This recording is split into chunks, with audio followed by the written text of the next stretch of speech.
বাংলাদেশের বাইরে পৃথিবীর বিভিন্ন প্রান্তে যেখান থেকে চ্যানেল আই দেখছেন আপনাদের সকলকে সাদর আমন্ত্রণ তৃতীয় মাত্রা দেখবার জন্য। সাম্প্রতিক নানা বিষয় নিয়ে আলোচনার জন্য আমার সঙ্গে স্টুডিওতে রয়েছেন, আমরা বায়ে বসা আছেন এটি বেসরকারি বিশ্ববিদ্যালয়ের আইনের শিক্ষক এবং দীর্ঘকাল ধরে তিনি বাংলাদেশ জাতীয়তাবাদী দল বিএনপির রাজনীতির সঙ্গে নিবিড়ভাবে যুক্ত। একসময় বিভিন্ন সংগঠনের বিএনপি সংশ্লিষ্ট সংগঠনের নেতৃত্ব দিয়েছেন মোশাররফ আহমেদ ঠাকুর, এবং আমার ডানে রয়েছেন জাহাঙ্গীরনগর বিশ্ববিদ্যালয়ের সরকার ও রাজনীতি বিভাগের প্রাক্তন অধ্যাপক ডক্টর আব্দুল লতিফ মাসুম। স্বাগত আপনাদের দুজনকেই তৃতীয় মাত্রায়। মিস্টার ঠাকুর, আপনাকে দিয়ে আলোচনাটি শুরু করতে চাই যে কি হচ্ছে আসলে দেশে, এই যে বর্বরতা, নির্মমতা, হত্যাকাণ্ড, লাশের উপরে দাঁড়িয়ে যে উল্লাস আমরা 2006 সালের 28 অক্টোবর দেখলাম, তার একটা পুনরাবৃত্তিও প্রায় দেখলাম আমরা, এবং মানুষ তাকিয়ে তাকিয়ে দেখে, কিছু করে না, ছবি তুলে ভিডিও ভাইরাল হয়, কিন্তু যখন একটা মানুষ মারা যাচ্ছে তার পাশে কেউ দাঁড়ায় না।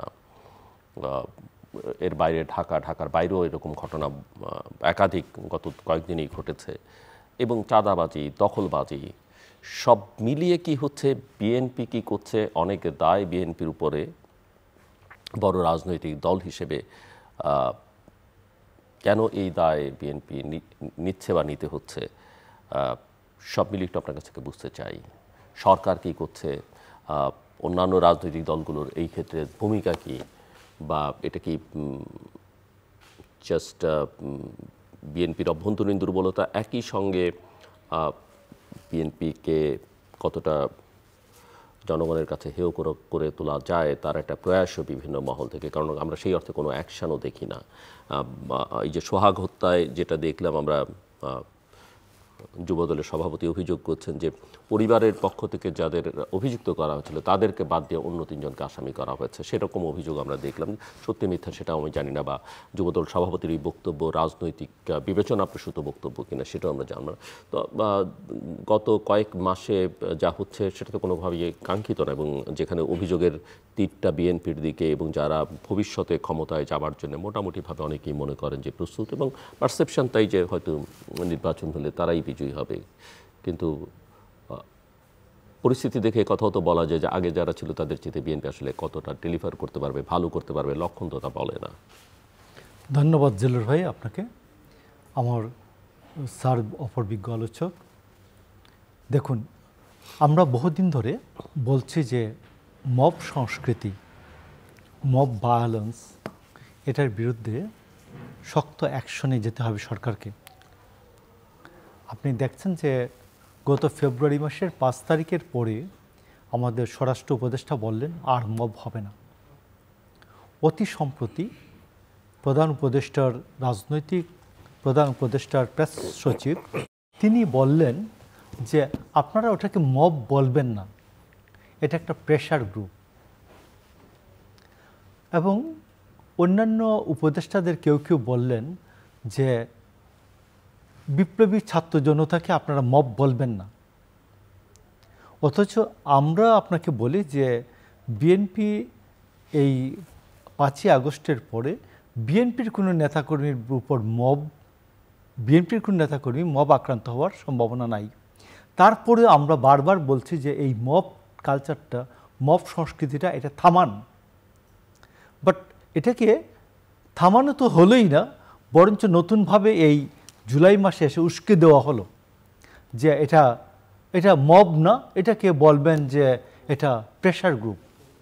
এবং আমি আপনাকে বলি যে বিভিন্ন টিভি চ্যানেলে আমরা তা বলেছি, একবার অন রেকর্ড বলেছি যে এই মব থামানোর জন্য একেবারে সরকারের যা করা উচিত তাই করবেন। আপনি জানেন যে বিএনপি এবং অঙ্গ সংগঠনের প্রায় 4000 নেতাকর্মীকে বহিষ্কার করা হচ্ছে, এবং ময়মনসিংহের ভালুকাতে একটা কর্মীর বিরুদ্ধে বিএনপি নিজেরা গিয়ে, বিএনপির ওই সময় সাংগঠনিক সম্পাদক ইমরান সালেহ প্রিন্সকে মামলাও করেছিলেন। কিন্তু আমাদের যে প্যানাল কোডে সাংগঠনিক সম্পর্কের কারণে কারো বিরুদ্ধে মামলা করা যায় না। সাংগঠনিক মামলা করবেন যিনি বিক্ষুব্ধ, তিনি অ্যাগ্রিভড, তিনি, অথবা পুলিশ মামলা করবেন। এবং এই যে শৈথিল্য বা নিষ্ক্রিয়তা সরকারের পক্ষ থেকে, একটা দীর্ঘ সময় ধরে আমরা এটা প্রতিবাদ করে আসছিলাম। এবং এই অবস্থাটার একটা চূড়ান্ত পরিণতি হলো গত বুধবারের যে ঘটনাটা।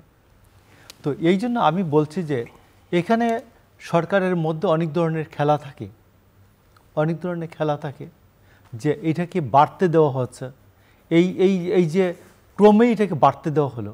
আমি আপনাকে বলি যে সৈয়দ আশরাফের বাড়িতে ফেব্রুয়ারি মাসে গত আশরাফের বাড়িতে ভাঙচুর করে আগুন দিয়ে দেওয়া হলো। ওখানে তিনজন গৃহকর্মী, কাজের লোক পুড়ে মারা গেল। আপনি বলুন যে গত 5-7 বছরের মধ্যে সৈয়দ আশরাফের কি কোনো ভূমিকা আছে গভর্নমেন্টের পক্ষে? তো সৈয়দ আশরাফের বাড়ি লুটপাট করে আগুন দেওয়া হলো এবং ওইখানে 3জন মানুষকে পুড়িয়ে মারা হলো। আর সৈয়দ আশরাফ বাংলাদেশের রাজনীতিতে অত্যন্ত সজ্জন একজন রাজনীতিবিদ ছিলেন, কোনো দুর্নীতির সঙ্গে যুক্ত ছিলেন না, কোনো অপকর্মের সঙ্গে যুক্ত ছিলেন না, ছিলেন আওয়ামী লীগের সাধারণ সম্পাদক। তো এটা করা হলো, এটা নিয়ে কিন্তু কোনো হইচই হয় নাই, আপনি দেখবেন কোনো হইচই হয় নাই। এবং গত বুধবারের এই ঘটনার পরে এটাকে 2 দিন পরে শুক্রবারের রাত থেকে এটা দেখা গেল যে এটা নিয়ে ভীষণভাবে এটা নিয়ে হইচই হচ্ছে। তো এই জন্য আমি মনে করি যে এটা হয়তো থেমে যাবে, কিন্তু আমার বক্তব্যটা হচ্ছে যে সরকার এই মব সংস্কৃতি, মব ভায়োলেন্সের ক্ষেত্রে দীর্ঘদিন ধরে শৈথিল্য প্রদর্শন করে আসলো কেন, এটার পেছনে কারণ কি? আমরা বিএনপির কোনো নেতাকর্মী আইনবিরোধী কার্যকলাপে লিপ্ত থাকলেই আমরা বহিষ্কার করছি, আমরা পুলিশকে আমরা অনুরোধ করছি, এমনকি আমাদের মহাসচিব বা চেয়ারম্যানের ভারপ্রাপ্ত চেয়ারম্যানের সালাম দিয়ে এসপিদেরকে আমরা অনুরোধ করছি যে ওই জায়গায় একটি দুর্ঘটনা হয়েছে, ছোটোখাটো আমাদের নজরে আসছে, আমরা ওকে বহিষ্কার করছি, একটু অ্যাকশন নেন। তারা কোনো অ্যাকশন নেয় না। এমনকি আমি আপনাকে বলি, আমার গত ঈদের পরপর হবিগঞ্জের বানিয়াচঙ্গে একটা থানায়, হবিগঞ্জ বানিয়াচঙ্গে একটা জায়গায় ডাকাত দল এই ইয়াকে কি বলে পুলিশের টহল দলকে আক্রমণ করেছে। সেখানে সবাই পালিয়ে আসছে, 2জন পেছনে পড়েছিল, এদের পোশাক খুলে তাদেরকে মারধর করেছে ওই ডাকাত দল। তো শোনা যায় যে ডাকাত দলের পুলিশ বলে যে এরা সম্ভবত বিএনপির লোক। তো আমি বাড়ি থেকে আসার পরে 11 তারিখে আমি ইয়ার কয়েকদিন পরেই 16 তারিখে আমাদের ভারপ্রাপ্ত চেয়ারম্যানের সাথে আমাদের কথা হচ্ছিল একটা বৈঠকে। তো আমি এটা জানানোর পরে উনি বললেন যে এটা এসপি সাহেবকে আমার সালাম দিয়ে বলবেন, যে দলেরই হোক না সে পুলিশের গায়ে হাত দিয়েছে, কোনো প্রকার অনুকম্পা প্রদর্শন করা যাবে না। কিন্তু আজ পর্যন্ত ওই ডাকাত দলের কেউ অ্যারেস্ট হয় নাই।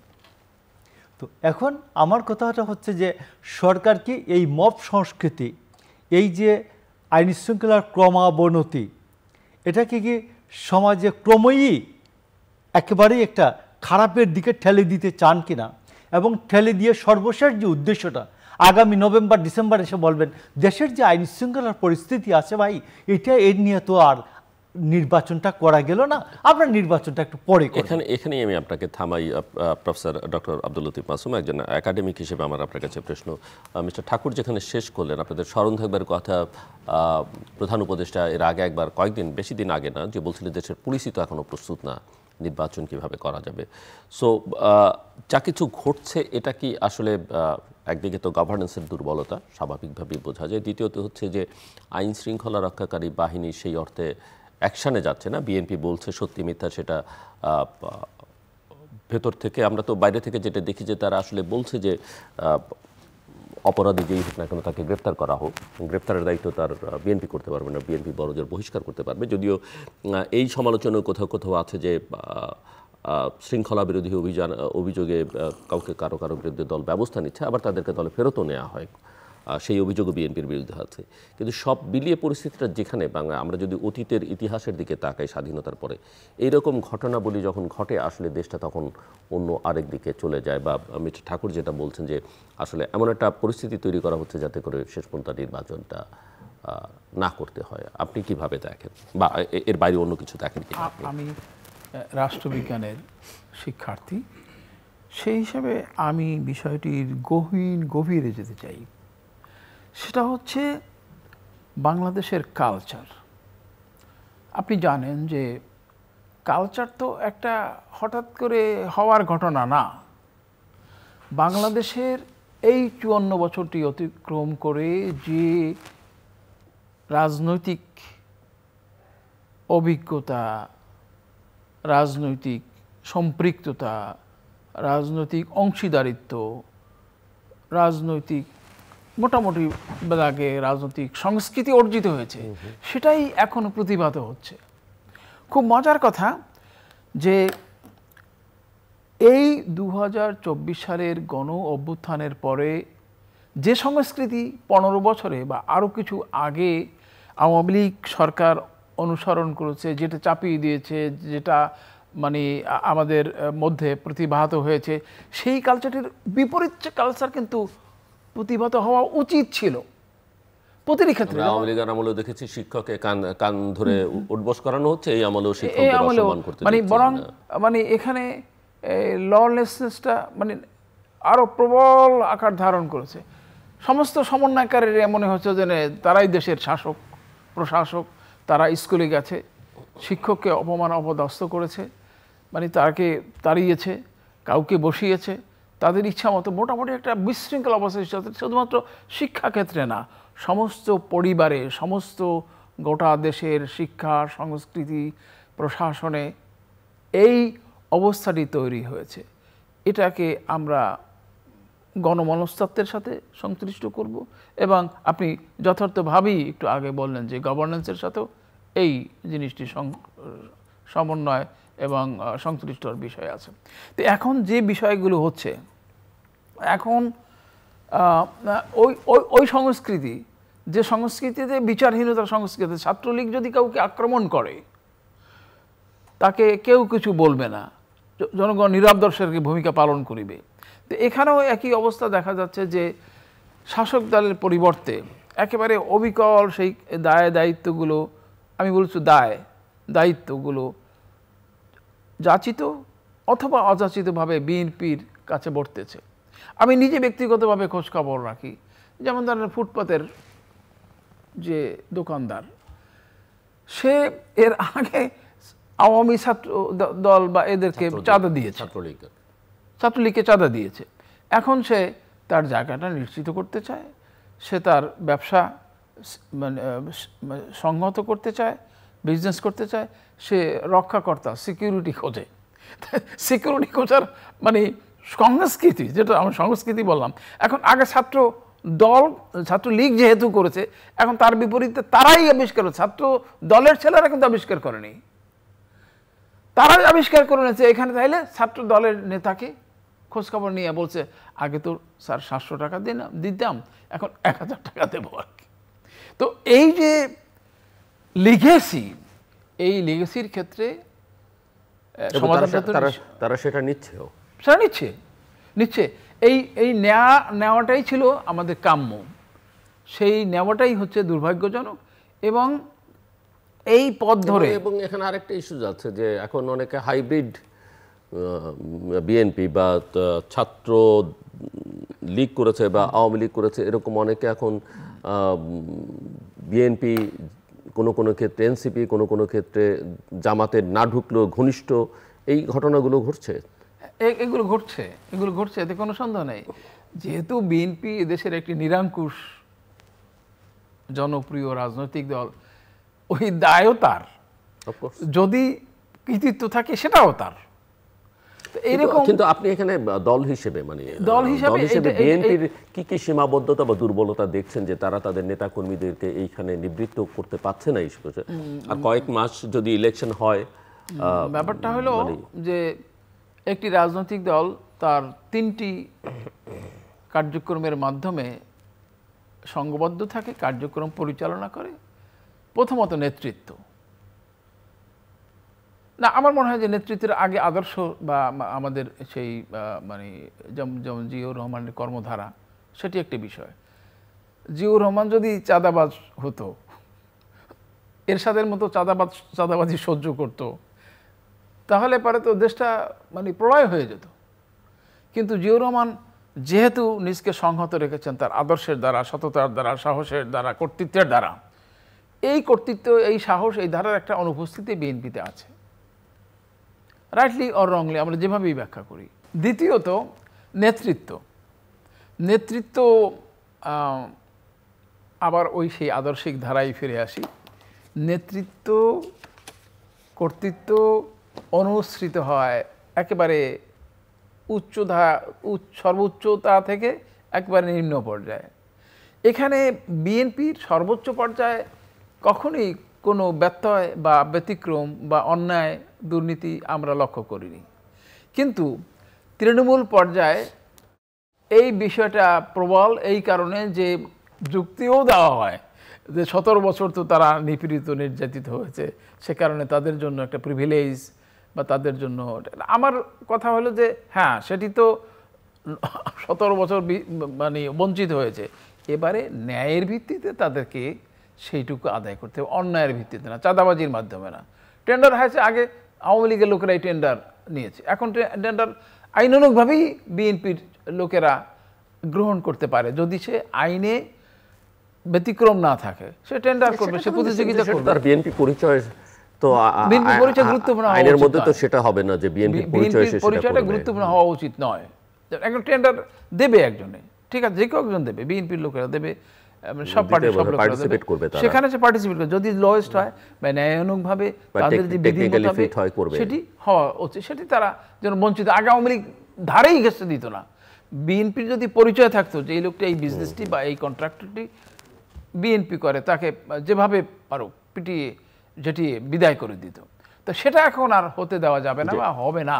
এই তৃতীয় কথাটা হলো এই যে আমাদের এই পরিপার্শ্বিকতা, বৃহত্তর অর্থে যেটাকে আমরা বললাম কালচার, সেটির পরিবর্তন হতে হবে। এই যে মানুষ চাঁদাবাজির জন্য যায়, চাঁদাবাজিতে অভ্যস্ত হয়ে গেছে, এর একটি ব্যতিক্রমধর্মী উপস্থাপনা সরকারের মাধ্যমে, দলের মাধ্যমে এবং আমাদের এই পারিপার্শ্বিকতা দ্বারা এটার নতুন অধ্যায়ের সূচনা করতে হবে, নতুন কিছুর সূচনা করতে হবে। জি, মিস্টার ঠাকুর, আপনি শুনছিলেন এবং আমার প্রশ্ন হচ্ছে, যেখানে আপনি থামালেন যে আপনি শেষ করেছিলেন যে নির্বাচনটা হয়তো নভেম্বর ডিসেম্বরে গিয়ে বলা হবে যে পরিবেশ নাই।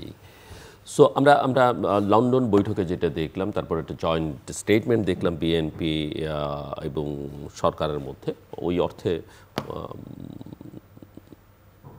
খুব একটা আশাপ্রদ না হলে বিএনপি শিবিরে আমরা দেখেছি যে যথেষ্ট উল্লাস দেখেছি। সোশ্যাল মিডিয়াতে তো এক ধরনের আলহামদুলিল্লাহ শব্দেরই ছড়াছড়ি, প্রশান্তি। বাট আপনি কি মনে করেন, মানে আপনার, আমি ঠিক বিএনপির একজন হিসেবে আপনার কাছে জানতে চেয়েছি না, একজন অ্যানালিস্ট হিসেবে আপনার কাছে কি মনে হয় যে আপনি কি নির্বাচনটা দেখেন ফেব্রুয়ারিতে বা তার আগে বা পরে, বা এই পরিস্থিতির মধ্য দিয়ে, যে পরিস্থিতির মধ্য দিয়ে আমরা এখন যাচ্ছি, বিশেষ করে জুলাই অগাস্টে, এই যে জুলাই চার্টার, ন্যাশনাল চার্টার, এগুলো নিয়ে নানা রকমের কথা বলা হচ্ছে, সনদ আগে বাস্তবায়ন, তারপরে নির্বাচন, এটা আগে ওটা পরে। সো আপনি আসলে কি দেখেন এখানে সরকারের এই ভূমিকা কি? অনেকে মনে করে যে না, এরা করছে, কিন্তু সরকার প্রধান তো আসলে খুবই আন্তরিক। সো সব মিলিয়ে আপনি কি দেখেন? সরকার প্রধান আন্তরিক আমি খুব অমত করব না, কিন্তু ওনার পাশে যে লোকগুলো আছে এরা কারা?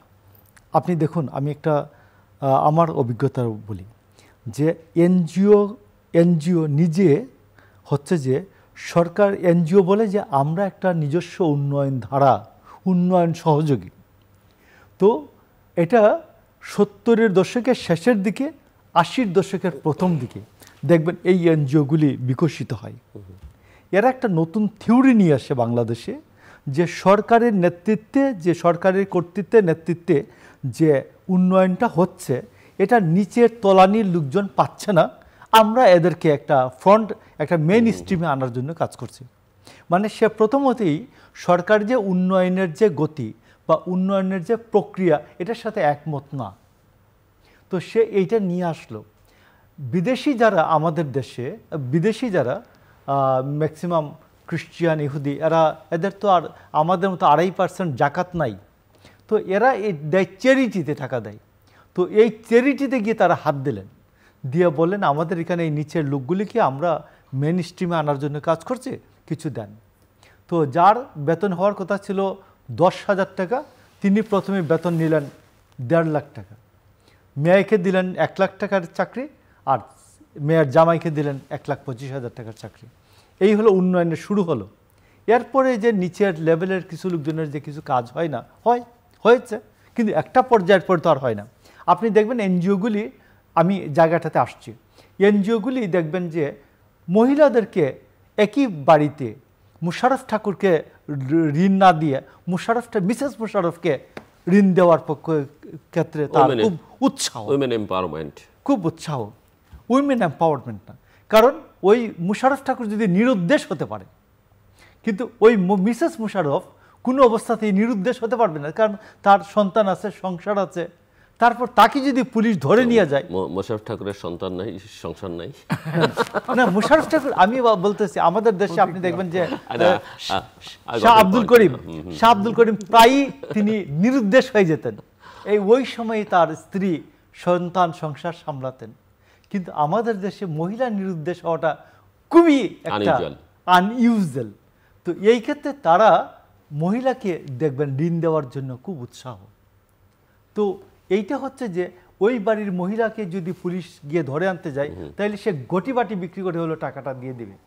এই হলো তাদের উন্নয়নের কাজটা। তো আমি আপনাকে পয়েন্টটাতে আসছি যে এরা উইমেন এম্পাওয়ারমেন্টের কথা বলে, বাট উইমেন এম্পাওয়ারমেন্ট না। এখানে সে তার ঋণটা উঠানোর জন্য যে টোপ, এই ব্যবসাও করতে হবে, ঋণটাও দিতে হবে, ব্যবসাটাও করতে হবে, এটা কিভাবে সহজে উঠে আসবে, এইটার জন্য টার্গেট শ্রেণী হচ্ছে তার মহিলা। তো এই জন্য আমি বলতেছি, এরা যারা গভর্নমেন্টের সারাক্ষণই এরা নখ থেকে মস্তিষ্ক পর্যন্ত এরা সবাই এরা হচ্ছে সরকারের উন্নয়ন কার্যক্রমের বিরোধী। সরকারিদের পুরো ফর্মুলাটা এইটারই, প্রক্রিয়াটা এইটারই বিরুদ্ধে। তো এই লোকগুলি গেছে সরকার চালাতে। তো যে সারা জীবন তার লালিত মস্তিষ্ক, যে তার মস্তিষ্ক প্রসূত যে চিন্তা, এটার মধ্যে ছিল সরকারের ফল্ট খুঁজে বেড়ানো, সরকারের বিরুদ্ধে নিজেকে উপস্থাপন করা। তো সেই লোকগুলি আজকে সরকার চালাতে গেছে ডক্টর ইউনূসের পাশে। এইটা কোনো অবস্থাতেই সরকার রান করবে না। নাম্বার 2 আসেন, আমি আপনাকে অন্য একটা বিষয় আজকে আপনার নজরে আনতে চাই, যে সেইটা হচ্ছে যে আপনি দেখবেন যে বাংলাদেশে একটি প্রক্রিয়া নতুন করে শুরু হচ্ছে, সেটি হচ্ছে নির্বাচনের মাধ্যমে এসে নির্বাচনকে বন্ধ করে দেওয়া। আমি নামটা বলি আপনার সাথে সমস্যা না হলে। খালেদ মহিউদ্দিন শোতে চরমুনার পীর সাহেব, দ্বিতীয় সর্বোচ্চ ব্যক্তি, তিনি বললেন যে তাকে জিজ্ঞেস করা হলো যে ইসলামিক শাসন ব্যবস্থাটা আপনি কেমন চান? সৌদি আরবের মতো? বলে না। ইরানের মতো না, কাতারের মতো না, দুবাইয়ের মতো না, বললো আফগানিস্তানের মতো। তো বললো আফগানিস্তানের মতো হলে তো মেয়েরা ওখানে কলেজে যেতে পারে না, স্কুলে যেতে পারে না। বলতে তা হবে। তো আফগানিস্তানের মতো শাসন চান, এবং আফগানিস্তানের মতো শাসন চেয়ে তার সাথে তারা নিয়ে তাদেরকে সহযোগী হিসাবে ডাকেন কাকে? জামায়াত ইসলামকে। ডাকেন কাকে? এনসিপিকে। তো এই জন্য আমি আপনাকে বলছি যে আপনি আফগানিস্তানের মতো শাসন যদি আপনি কায়েম করতে পারেন, মানে আপনি যদি 3/4 মেজরিটি, আমি তর্কের খাতির দলাম 5 মিনিটের জন্য, উনি 3/4 মেজরিটি পেলেন, তো তিনি আফগানিস্তানের মতো শাসন কায়েম করলে আফগানিস্তানে কি আর শাসন ব্যবস্থা, নির্বাচনের ব্যবস্থা আছে? আমার নির্বাচনের মাধ্যমে এসে আমার গণতান্ত্রিক শাসন ব্যবস্থার সুবিধা গ্রহণ করে আপনি বিশাল সমাবেশ করবেন, মহাসমাবেশ করবেন, আর আপনি নির্বাচিত হয়ে আসলে আপনি নির্বাচন বন্ধ করে দিবেন, আর এই রাজনীতি আমি সাপোর্ট করে যাব।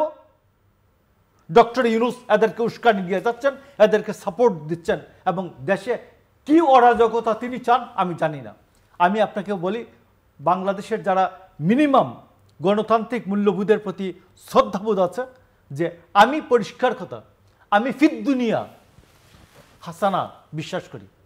আমি রাজনীতির জন্য শুধুমাত্র ফিদ দুনিয়া হাসানা চাই, মানে দুনিয়ার যতটুকু এহসান চাই, আর ওয়াফিল আখিরাতে হাসানা, ওই আখিরাতের হাসানাটা তিনি প্রত্যেকে তার নিজ নিজ ধর্ম অনুযায়ী তিনি ব্যবস্থা করে নেবেন।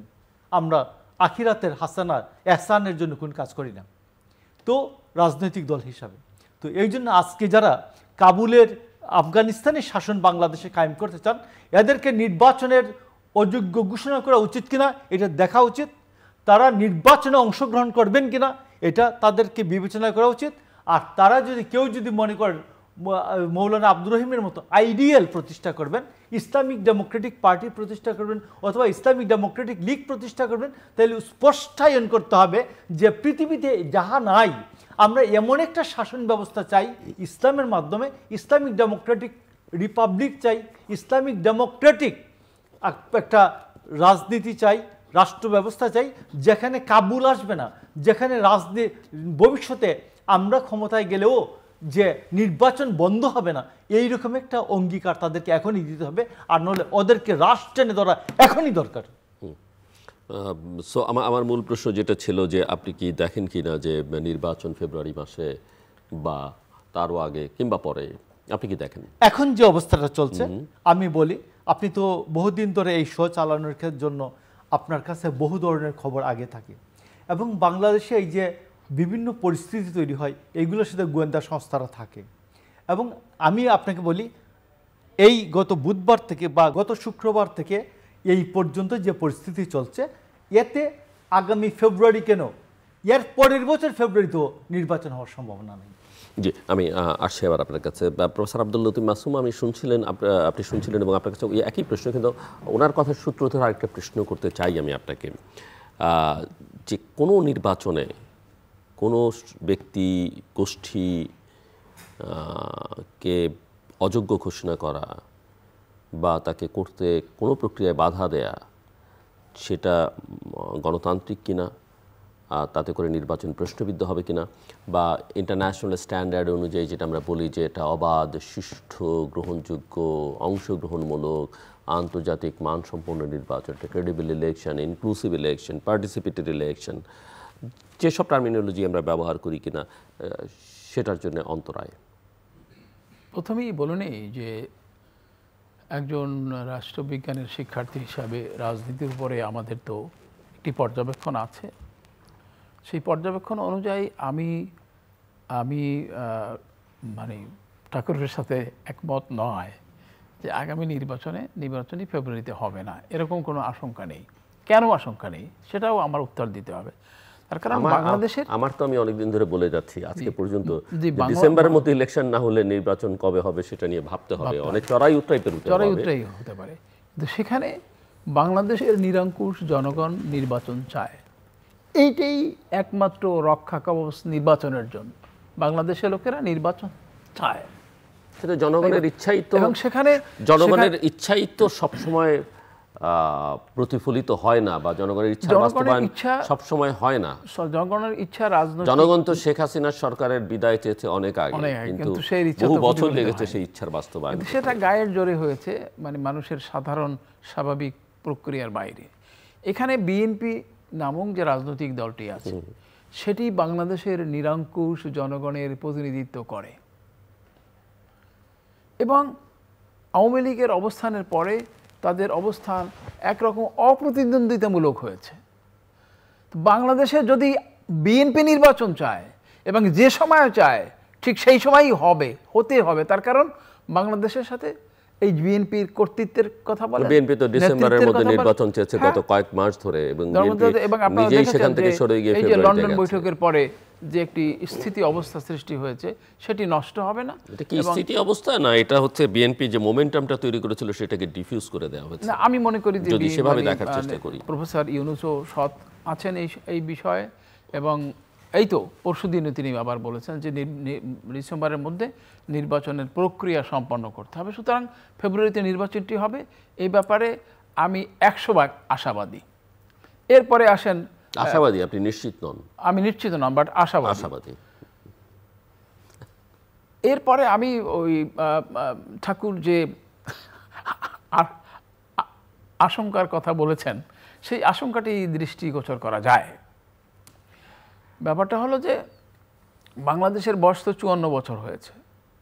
তো 54 বছরে বাংলাদেশের রাজনৈতিক মতামত প্রতিফলিত হয়েছে খুব কম নির্বাচনী, যেটি আমরা বলি 1991 সালের নির্বাচন বা তত্ত্বাবধায়ক সরকারের অধীনে 2001 সালের নির্বাচন, 2006 সালের নির্বাচন সম্পর্কে আমার কোনো আস্থা নেই।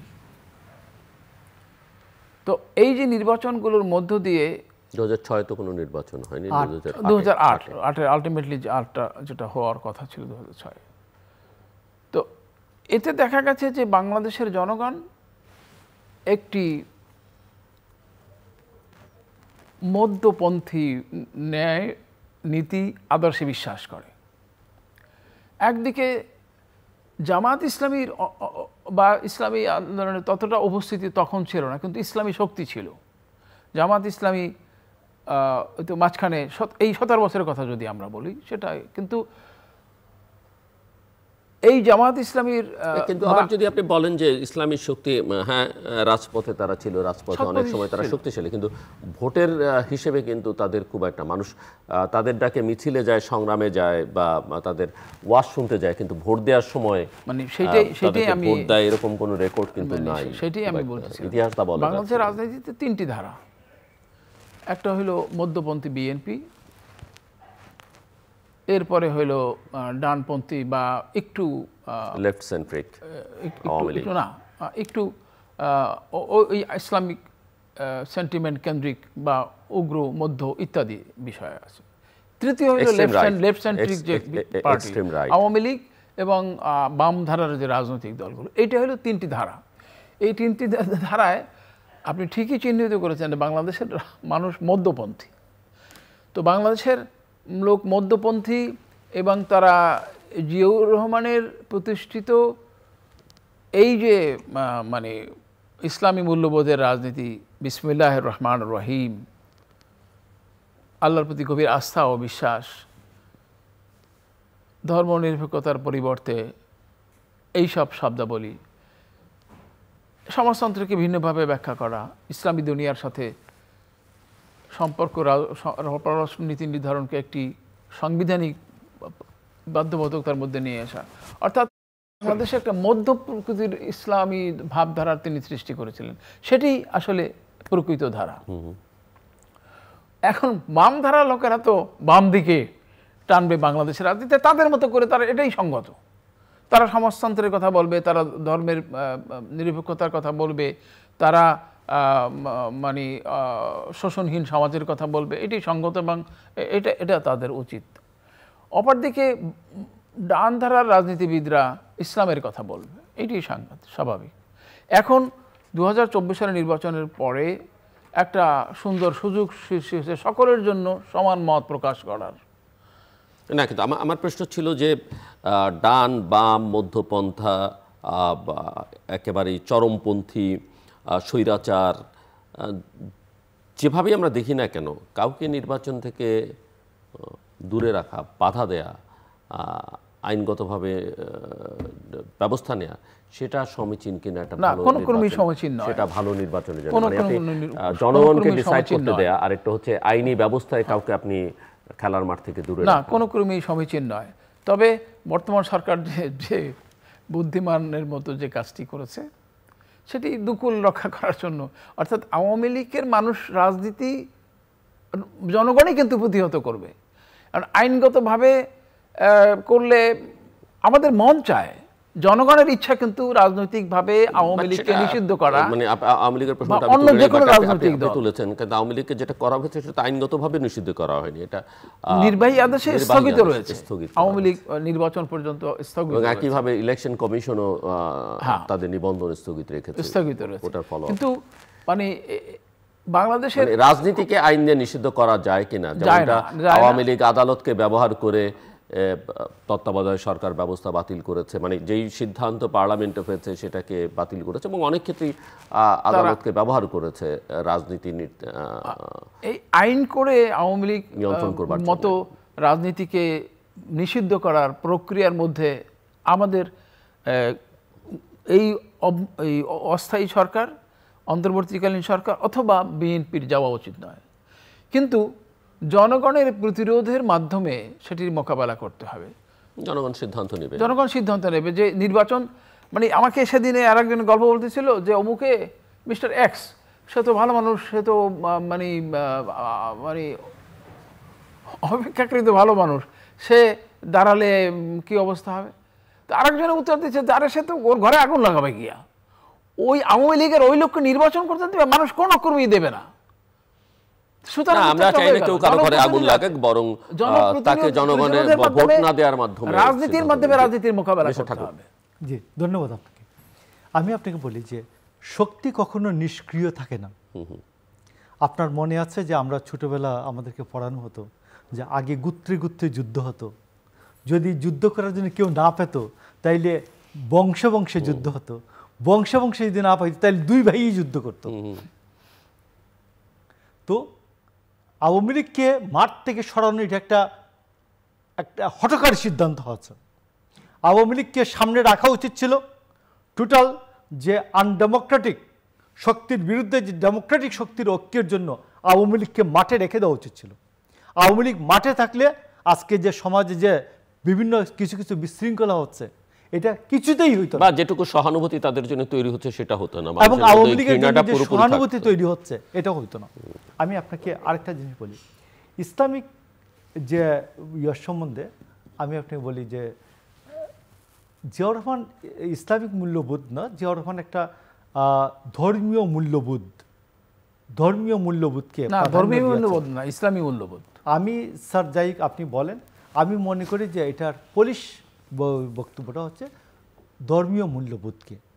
কারণ জিয়াউর রহমান কোনো ধর্মকেই কোনোভাবেই সামনে আনেন নাই, কোনো ধর্মকে পেছনেও দেন নাই।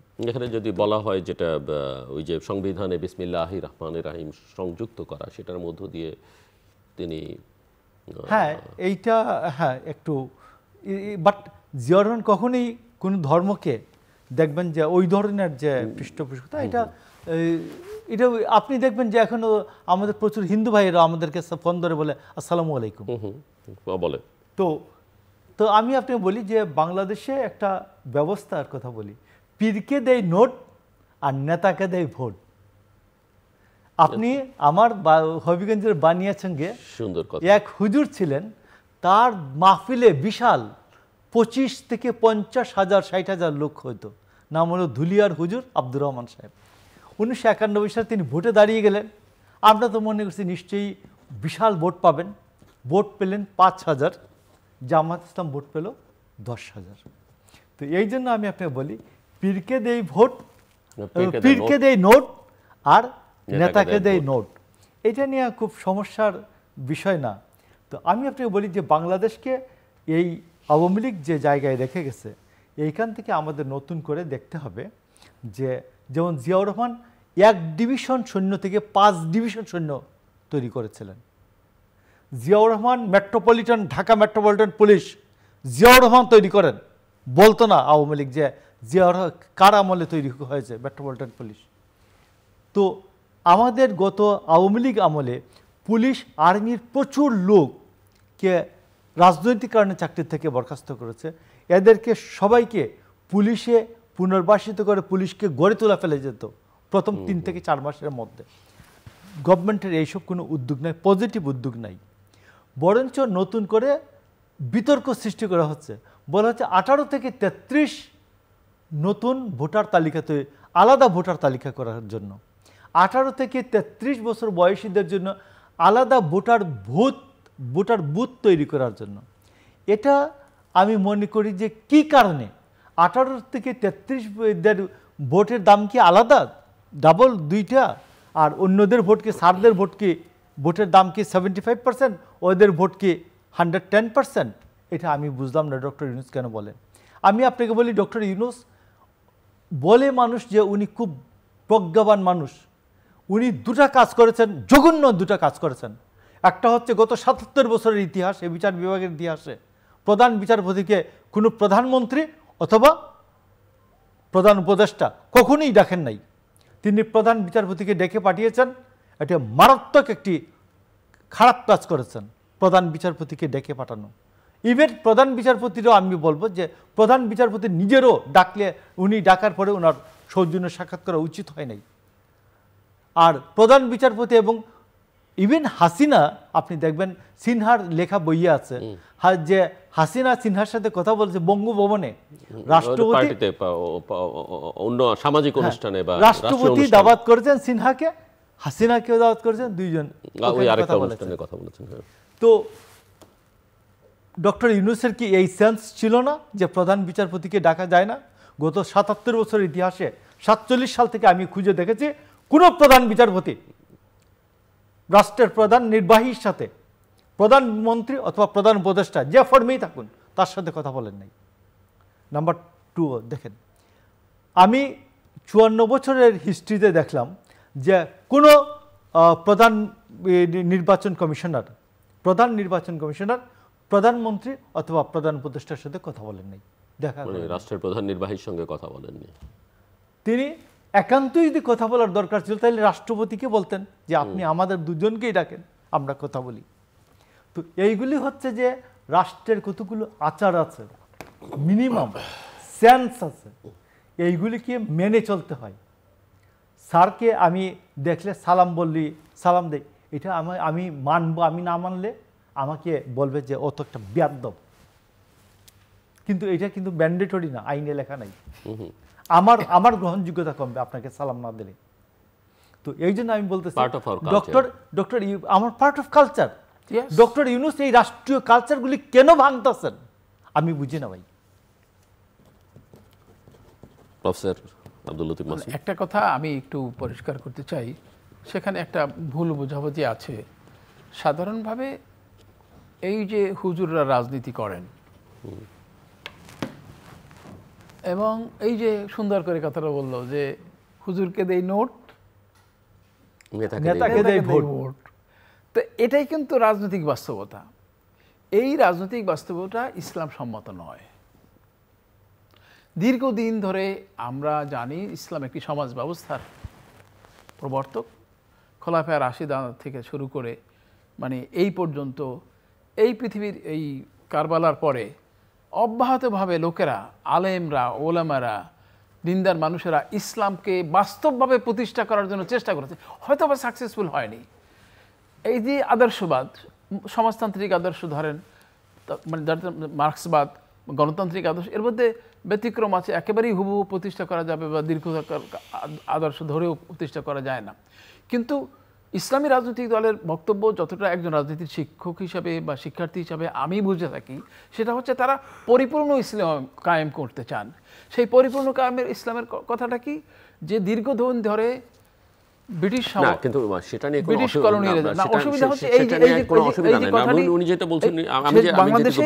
তারা এটা করতে পারেন, কিন্তু জনগণেরও সিদ্ধান্ত নেওয়ার ক্ষমতা আছে যে মানুষ সেটা চায় কি। বাংলাদেশের ইতিহাস বলে ওনার বক্তব্য অনুযায়ী আমি যেটা বুঝেছি, বাংলাদেশের মানুষ আসলে সেটা চায় না। তো সেটা মানে তাদের বলার কিন্তু অধিকার, সংখ্যাগরিষ্ঠ অবশ্যই অধিকার আছে, তারা লক্ষ লক্ষ মানে তবে অধিকার আছে, কিন্তু লক্ষ লক্ষ কেউ যদি বলে আমার এই দেশটাকে আমি রাজনৈতিকভাবে বা যে কোনো ভাবে ওই দেশ বানিয়ে ফেলবো, সেটা নিয়ে একটু না। গণতন্ত্রের মাধ্যমে এটাই তো রক্ষা কবচ, যে তারা তো আর ক্ষমতা আফগানিস্তানের মতো, নিঃসন্দেহে আফগানিস্তানের মতো তারা ক্ষমতা মানে শাসন ব্যবস্থা, সংগ্রামের মাধ্যমে গিয়ে দখল করতে পারবে না।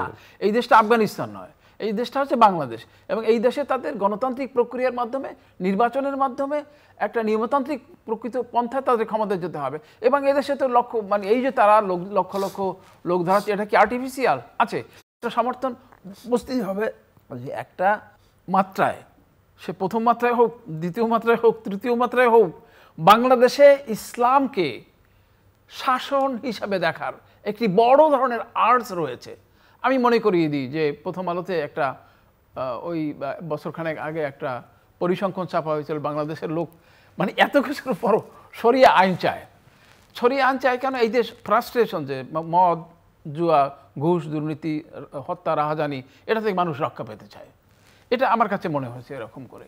তো এই যে লক্ষ লক্ষ মানুষ আছে, এই লক্ষ লক্ষ মানুষের আর্টসকে সম্মান করতে হবে এবং একে প্রক্রিয়ার মধ্য দিয়ে তারা যদি সংখ্যাগরিষ্ঠতা অর্জন করতে, ওকে ফাইন, ঠিক আছে। আমি একবার বলছিলাম একবার মানে এক টকশোতে গিয়ে মানে যে বাংলাদেশের একটা খালি শব্দ, সমস্ত সংস্থা একটি মাত্র শব্দ, সেটা গণতন্ত্র। গণতন্ত্রের মাধ্যমে যদি কমিউনিস্ট পার্টি ক্ষমতাসীন হয় তাহলেও আমার কোনো আপত্তি নেই। গণতন্ত্রের মাধ্যমে যদি চরমনার পীর সাহেব ক্ষমতাসীন হয়, সেটা আমরা লেট পিপল ডিসাইড, জনগণ যাকে চায় তাকে হবে। মানে একটা মানে কিন্তু সেটা শক্তির বলে নয়, ভোটের মাধ্যমে। উনি যেটা বলছেন ভোট দিয়ে। ঠাকুর মনে একটা মিসআন্ডারস্ট্যান্ডিং রয়েছে যে তারা ইরানের মতো ওরকম না, আফগানিস্তানের মতো এরকম না। বাংলাদেশ একটি গণতান্ত্রিক প্রক্রিয়ার মাধ্যমে তারা ইসলামকে কায়েম করতে চায়, যতটা আমি বুঝেছি একজন রাজনৈতিক তবে পর্যবেক্ষক হিসেবে। একটা বিষয়, যেহেতু এই প্রসঙ্গটা এটা একাডেমিক একটা ছোট্ট ডিসকাশন, আমাদের হাতে সময় নেই, যেহেতু আপনি প্রসঙ্গটা তুললেন এবং মিস্টার ঠাকুরও অন্যভাবে তুলেছেন, যে বাংলাদেশে যারা ধরেন উইথ ডিউ রেসপেক্ট, হয়তো বড় বড় ইসলামিক স্কলারদের কথা আমি বলছি না, কিন্তু ধর্মের নামে যারা রাজনীতি করছে, বিশেষ করে ইসলাম ধর্মের কথা যদি বলি, তারা অনেকটা জাস্ট না বুঝে, মানে অ্যারাবিক ভার্সানটা ওই কোরআনে পড়ে বা অন্যান্য জায়গায় পড়ে, ওর মধ্য থেকে আসলে তারা তাদের মন গড়া একটা, আমার মনে হয় না যে ইসলামের মূল যে মর্মবাণী, বা আপনি যদি সেই মদিনা সনদের কথা বলেন বা অন্যান্য যেভাবে আপনি ইসলামী শাসন, সেগুলো খুব একটা বুঝে তারা প্র্যাকটিস করতে চায় বা করতে চায়, সেটা কিন্তু না। অনেকটা একজন আরেকজনের থেকে শুনে শুনে শুনে শুনে এটাকে একটা সিলসিলা চলে আসছে। এগ্রি করবেন কিনা আমি জানি না, সেটা সত্য কথা, সিলসিলা চলে আসছে। কিন্তু মানে আমি মানে আমার কথাটা এই, জিয়াউর রহমান এই যে ইসলামের মূল্যবোধ বা এটাকে এন্ডোর্স করেছেন, বিসমিল্লাহির রহমানির রহিম, আল্লাহর প্রতি গভীর আস্থা ও বিশ্বাস, প্রতিটি কথায় কথায়। এই যে আপনি দেখেন মানে ইসলামের এই যে ইসলামের সংস্কৃতি, ভাবধারা বা পরিপূর্ণতা, সেটা জিয়াউর রহমানের দ্বারাই হয়েছে। অর্থাৎ ওটুকু পর্যন্তই আমি চাই। আপনি ইসলামকে নিয়ে নাই করে দেবেন, অর্থাৎ নাস্তিকবাদ কায়েম করতে চাইবেন বাংলাদেশের মতো, সেটা কি বাংলাদেশে সম্ভব? কেউ করছে কিনা, কেউ তো করছে না। আবার বাংলাদেশে আপনি এটা হাতে গোনা কয়েকজন হয়তো সেটা লিখছে, মোল্লাতন্ত্র কায়েম করবেন, সেটাও সম্ভব না। অর্থাৎ ইসলাম ইজ এ ফ্যাক্টর, নাস্তিকতা তো শুধুমাত্র ইসলামের কাউন্টার কিছু না, নাস্তিকতা তো সকল ধর্মের বিপরীতই। সেটাই বলছি যে বাংলাদেশের নাস্তিকতা কেউ পছন্দ করে না। আবার যে একেবারে শেষের দিকে আলোচনাটা একটু শেষ করে আনি, যে আপনি সামনে আসলে কি দেখেন এবং কি কার জন্য কি করণীয়। আমি তো মানে খুব ছোট্ট করে, যে আমরা ডেমোক্রেসিকে বলি না, ট্রায়াল অ্যান্ড এররের মধ্যে যে ডেমোক্রেসি, তো আমরা মনে করি যে বাংলাদেশে 14 মানে আমাদের 2024 সালের বিপ্লবের মাধ্যমে যে প্রত্যয়, যে শক্তি, যে সাহস, যে দৃঢ়তা, যে সংকল্প, যে গণ আকাঙ্ক্ষা সৃষ্টি হয়েছে, সেটি একটি পরিণতি লাভ করবে, স্বাভাবিক পরিণতি লাভ করবে বলে আমি বিশ্বাস করি। এখন এই মুহূর্তে হয়তো আপনারা দেখেছেন গত 10 মাসে একটা চড়াই উতরাই হয়েছে। প্রথমত মনে হচ্ছে একটা অসম্ভব রকমের জাতীয় ঐক্য চর্চিত হচ্ছে বা জাতীয় ঐক্য সৃষ্টি হয়েছে, আবার তার মাঝে একটু ভাঙন, তারপর আবার মানে বিএনপির মাধ্যমে আরেকটি প্রত্যয় সৃষ্টি হয়েছে। এইভাবে চড়াই উতরাইয়ের মাধ্যমে বাংলাদেশ অবশেষে অবশ্যই অবশ্যই অবশ্যই একটি গণতান্ত্রিক ভবিষ্যৎ নির্মাণ করবে এবং 2026 সালের ফেব্রুয়ারিতে মধ্যে একটি নির্বাচন হয়ে বাংলাদেশের জন আকাঙ্ক্ষার প্রতিফলন হয়ে একটি নির্বাচিত সরকার, গণ আকাঙ্ক্ষার সরকার প্রতিষ্ঠিত হবে বলে আমি বিশ্বাস করি। আমার মনে হয় না, খোদা না হাইপোথেটিক্যালি যদি না হয় তাহলে আমাদের দুর্ভাগ্য হবে। আমাদের আবার সেই স্বৈরাচারে যদি আমরা ফিরে যেতে হয়, সে সামরিক স্বৈরাচার হোক আর বেসামরিক স্বৈরাচার হোক, সেটা হবে দুঃখজনক। আমি আপনার একবারে প্রথম কথা যা দিয়ে শুরু করেছিলেন, আমি সেই জায়গাটাতে যাচ্ছি। সেটা হচ্ছে যে আপনি দেখবেন যে লন্ডন বৈঠকের যে আপনি বললেন যে লন্ডন বৈঠকের মাধ্যমে যে একটা প্রশান্তির হাওয়া চলে আসবে বিএনপি শিবিরে, এবং বিএনপি, আমি আপনাকে বলি যে এইটার গুড়াটা কিভাবে হলো। আপনি দেখবেন যে বিদেশ থেকে একজন বারবার বলছিলেন, ও মির্জা ভাই, আপনি না ডক্টর ইউনূসের বিরুদ্ধে আন্দোলন করবেন বলেছেন, ডাক দিয়ে দেখেন তো বিএনপির কর্মী সমর্থকরা আপনাদেরকে ধরে পিটাবে।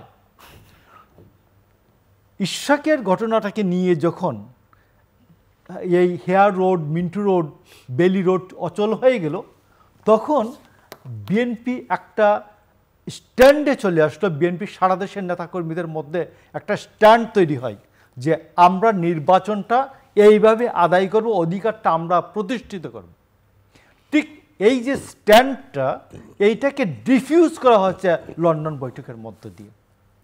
এবং লন্ডন বৈঠকের এই ইশাকের এই ঘটনার মধ্য দিয়ে ভুল প্রমাণিত হয়েছে যে তারা যে ঘোরের মধ্যে ছিলেন, যে বিএনপি কাউকে ডাক দিলেই, আন্দোলনের জন্য ডাক দিলেই বিএনপির নেতাকর্মী সমর্থকরা আমাদের উচ্চ পর্যায়ের নেতাদেরকে ধরে মার দিবে, এইটা যখন ভুল প্রমাণিত হচ্ছে তখনই তাড়াহুড়া করে একটা লন্ডন বৈঠকের প্রয়োজন হচ্ছে। তো আমি মনে করি যে বাংলাদেশের যে বিএনপির যারা নেতাকর্মী আছেন এদেরকে প্রশান্তির হাওয়ার মধ্যে নিমজ্জিত হওয়ার কোনো কারণ নাই। যেখানে সংগ্রাম আছে সেখানে জীবন, যেখানে সংগ্রাম নাই সেখানে জীবন নাই। আপনি সংগ্রামী জীবন, জীবনই সংগ্রাম, এটাকে অবলম্বন করে এগিয়ে যান। আর না হলে ডক্টর ইউনূসের কাছ থেকে আপনারা কিছুই পাবেন না। এটা হচ্ছে আমার ক্লোজিং রিমার্কস। ক্লোজিং রিমার্কস হচ্ছে বিএনপির নেতাকর্মীরা আন্দোলন এবং সংগ্রামকে উপজীব্য করে এগিয়ে যেতে হবে। কিন্তু সেটা আপনি যখন বলছেন সেই আন্দোলন সংগ্রাম এখন তো বিএনপি ধরেন একটা আন্ডারস্ট্যান্ডিং হচ্ছে ফেব্রুয়ারিতে হবে বা হতে পারে, বিএনপি মনে করছে হবে, আমি দেখছি যে স্টেটমেন্ট অনুযায়ী হতে পারে আন্ডার সাম সার্কামস্টেন্সেস।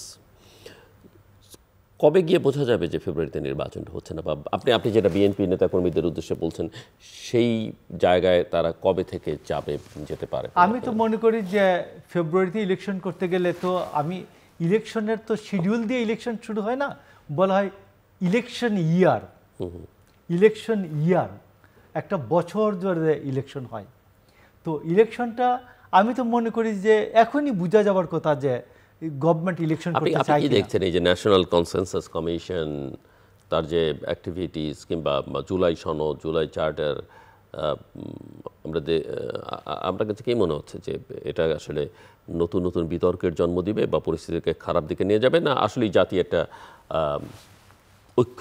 আপনি দেখুন যে আপনার এই যে কনসেনসাস কমিশনের জাতীয় ঐক্যমত কমিশনের আলী রিয়াজ, তিনি নতুন নতুন করে নতুন নতুন জিনিস আনছেন, ইস্যু নিয়ে আসছেন সামনে। তো এইখানে একটা সমস্যা হচ্ছে যে বিএনপি সব ঠিক করে, আপনি দেখেন যে বিএনপি একটা নির্দিষ্ট কমিটি করে দিয়েছে যে এই আমাদের সংস্কারের জন্য সালাউদ্দিন আহমেদ সম্বন্ধে আমি ছোট্ট করে বলি স্যার, যে সালাউদ্দিন আহমেদ হচ্ছেন ঢাকা বিশ্ববিদ্যালয়ের এলএলবি অনার্স LLM এর ছাত্র। ওকে, তারপর তিনি আইনজীবী হিসাবে কাজ করছেন, তারপর তিনি আমলা হিসাবে কাজ করছেন, প্রধানমন্ত্রী কার্যালয়ে কাজ করেছেন, MP হয়েছেন 5 বছর, তারপর মন্ত্রিত্ব করেছেন 5 বছর। তো আর প্রধানমন্ত্রীর সাথে 5 বছর কাজ করার সময় 91-96 তিনি পার্লামেন্ট খুব ভালোভাবে অবজার্ভ করতে পেরেছেন। তো 15 বছরের পার্লামেন্টারি অভিজ্ঞতা আছে তার। তারপর তার নিজের আইনের ছাত্র হিসাবে তার মোটামুটি, আমি তার সাথে কথা যখন বলেছি, দেখবে আমি পেয়েছি যে পুরো কনস্টিটিউশন মুখস্থ, একেবারে 152 আর্টিকেল মুখস্থ তার। আপনার এভিডেন্স অ্যাক্ট পুরাটা মুখস্থ, CRPC পুরাটা মুখস্থ, পেনাল কোড পুরাটা মুখস্থ। রাজনীতিবিদদের মধ্যে এমন কম্বিনেশন সমকালীন বাংলাদেশে কেউ আর নাই, কেউ একজন নাই। তো এই জন্য সালাউদ্দিন আহমেদকে তারেক রহমান চুজ করলেন যে সংস্কার কমিশনে সালাউদ্দিন আহমেদ নেতৃত্ব দিবেন। তার সাথে দিয়েছেন যাদেরকে, একজন সাবেক আমলা, তারও পেনাল কোড এবং কনস্টিটিউশন সম্বন্ধে খুব ভালো আইডিয়া আছে। তারপর রুহুল কুদ্দুস কাজল ব্যারিস্টার। শেষ করতে হবে। তো বিএনপি দেখেন যে একই লোক কিন্তু প্রতিদিন যাচ্ছে, আর অন্যান্য যারা সংস্কার নিয়ে আন্দোলন করে শহীদ হয়ে যাচ্ছে, তো তারা এক এক দিন এক একজনকে পাঠাচ্ছে, কন্টিনিউশনই নেই। তো এই জন্য আমি বলছি যে এটা আলী রিয়াজের দায়িত্ব যে তাদেরকে বলা যে আপনারা একই লোক আসবেন কন্টিনিউশনের জন্য সংস্কার যদি চান। অথচ বিএনপিকে দায়ী করা হচ্ছে যে বিভিন্ন সময় বিএনপি সংস্কার চায় না। বিএনপি সংস্কার প্রশ্ন খুব সিরিয়াস। ধন্যবাদ। দর্শক, অনুষ্ঠানের শেষ প্রান্তে আমরা সামাজিক যোগাযোগ মাধ্যম ফেসবুক, এক্স এবং ইউটিউবে তৃতীয় মাত্রা লাইভ স্ট্রিম হচ্ছে, আপনারা দেখতে পারেন। টেলিভিশনের পর্দায় দেখতে না পারলে যে কোনো সময় যে কোনো স্থান থেকে ইউটিউবে তৃতীয় মাত্রা চ্যানেলটি সাবস্ক্রাইব করে এই পর্ব বা পুরনো পর্বগুলো আপনারা দেখতে পারেন। প্রফেসর ডক্টর আব্দুল লতিফ মাসুম এবং মিস্টার মোশাররফ আহমেদ ঠাকুর, অসংখ্য ধন্যবাদ এই আলোচনা অংশ নেওয়ার জন্য। দর্শক, আমার দুই অতিথি নানা বিষয় নিয়ে কথা বলছিলেন। বাংলাদেশের রাজনৈতিক আদর্শের যে বিভাজন, সেই বিষয় নিয়ে আলোচনা হয়েছে। মূল কথা আসলে এবং কে রাজনীতি করতে পারবে, কে রাজনীতি করতে পারবে না, সেটা নিয়ে আলোচনা হয়েছে। এটি আসলে জনগণের উপর ছেড়ে দেওয়াই ভালো। জনগণ ভুল সিদ্ধান্ত নিতে পারে। অতীতে পৃথিবীর বহু দেশে, এমনকি হিটলার মুসোলিনির মতো নেতাদেরকেও জনগণ ভোট দিয়ে নির্বাচিত করেছিল এবং পরে তারা বিশ্ব ইতিহাসে কতটা ঘৃণিত মানুষ হিসেবে নিজেদেরকে হাজির করেছেন, সেটাও আমরা দেখেছি। কিন্তু জনগণের সিদ্ধান্তের উপরেই আসলে গণতান্ত্রিক প্রক্রিয়াকে নির্ভর করতে হবে, এর কোনো বিকল্প নেই। কারণ জনগণ কাউকে ক্ষমতায় বসাতে পারে, ভোট দিয়ে তাকে বিদায় করতে পারে, ভোট ছাড়াও অভ্যুত্থানের মধ্য দিয়ে বা গণ আন্দোলনের মধ্য দিয়ে তাকে বিদায় করতে পারে। কাজেই আমার দুই অতীতে এই জায়গায় একমত যে কাউকে আসলে রাজনৈতিক প্রক্রিয়ায় শেষ পর্যন্ত আসলে নিষিদ্ধ করা বা রাজনৈতিক প্রক্রিয়ার বাইরে রাখার সিদ্ধান্তটা নির্বাহী আদেশে, এমনকি আইনি প্রক্রিয়াও সেটা হওয়া উচিত। রাজনীতিকে আসলে কোনো কিছুতে নিষিদ্ধ করা যায় না, বন্ধ করা যায় না। দ্বিতীয়ত, এখন দেশে যা হচ্ছে, এই যে আইন শৃঙ্খলা পরিস্থিতির যে চরম অবনতি, সরকারের জন্য এটা অত্যন্ত সরকার এই জায়গায় সরকার কোনো ইতিবাচক কিছু দাবি করতে পারে না যে গত 11 মাসে তারা আসলে দেশের আইন শৃঙ্খলা রক্ষাকারী বাহিনীকে তৈরি করতে পারেনি বা দেশের আইন শৃঙ্খলা পরিস্থিতির উন্নতি করতে পারেনি। এটার সঙ্গে নির্বাচনের প্রশ্নটাও যুক্ত, যে কারণেই অনেকে সন্দেহ করেন যে নির্বাচনটাকে আসলে বিলম্বিত করবার জন্য এই কাজটি করা হচ্ছে না। কিন্তু এটা করা খুব কঠিন কাজ ছিল, সেটা কিন্তু অনেকেই মনে করছে না। কাজে আমরা আশা করব যা কিছু হচ্ছে, হ্যাঁ অবশ্যই রাজনৈতিক দল হিসেবে এবং বড় রাজনৈতিক দল হিসেবে বিএনপিরও এখানে দায়িত্ব আছে, এবং এটা মনে করতে চাই যেহেতু কেন্দ্রীয় নেতৃত্ব এই বিষয়ে কঠোর অবস্থান নিচ্ছেন, অন্তত দৃশ্যত তারা সেটা বলছেন এবং বিভিন্ন জায়গায় তারা ব্যবস্থাও নিচ্ছেন, আবার কাউকে কাউকে ব্যবস্থা নিয়ে ফেরতও আনছেন।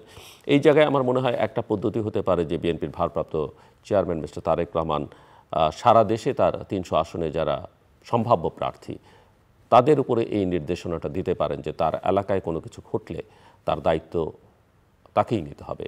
অবশ্যই সকল ক্ষেত্রে দায়িত্ব তাদের উপরে বর্তায় না, কিন্তু ঘটনা ঘটে যাবার পরে তিনি কি ধরনের অ্যাকশন নিচ্ছেন, তিনি কি ওই অপরাধীর পক্ষে দাঁড়াচ্ছেন না তার শাস্তিটা নিশ্চিত করবার চেষ্টা করছেন, তাদেরও বোঝা যাবে। কাজে এই দায়িত্বটা তাদের উপর দিয়ে দিলে আমার মনে হয় পরিস্থিতি অনেকখানি নিয়ন্ত্রণ করা সহজতর হবে। এবং সব কথার মূল কথা যে বাংলাদেশে আসলে এই অচল অবস্থা রাজনৈতিক, অর্থনৈতিক, সামাজিক বিশৃঙ্খলা চলতেই থাকবে যতক্ষণ না পর্যন্ত বাংলাদেশের গণতান্ত্রিক প্রক্রিয়া উত্তরণটা নিশ্চিত করা যায়, এবং সেটা হলে যত দ্রুত সম্ভব নির্বাচনটা করতে হবে। অনেকে বলেন ডিসেম্বরের মধ্যে, অনেকে বলেন ফেব্রুয়ারি, এপ্রিল, জুন, 26, 27, কিন্তু আমি মনে করি বাংলাদেশের ইতিহাসে বহু রেকর্ড আছে, একটা নির্বাচন করবার জন্য 90 দিনের বেশি সময় দরকার নেই। এবং নির্বাচন কমিশনের আসলে প্রস্তুতির কিছু নেই, তাকে যে কোনো সময় নির্বাচন করবার জন্য প্রস্তুত থাকতে হয়। যদি সেটা না থাকেন তারা, তাহলে যারা দায়িত্বে আছেন সেটা তাদের ব্যর্থতা। সব কথার মূল কথা, যত দ্রুত নির্বাচন হয় বাংলাদেশের জন্য কল্যাণকর। তবে একথা আবারও বলে রাখি যে নির্বাচন হলেই দেশে গণতন্ত্র নিশ্চিত হবে, বা বিএনপি বা জামাত বা এনসিপি যারাই ক্ষমতায় আসুক না কেন তারা খুব ভালো কিছু ডেলিভার করবেন সেটা নিশ্চিত করে বলা যায় না। সেটা তারা ক্ষমতায় গিয়ে কী করবেন তখন দেখা যাবে। কিন্তু নির্বাচন না হওয়া পর্যন্ত বাকি যা হচ্ছে সেটা কোনো অবস্থাতেই দেশের জন্য কল্যাণকর না। আমাদের সঙ্গে থাকবার জন্য অসংখ্য ধন্যবাদ। আপনাদের সবার জন্য শুভকামনা।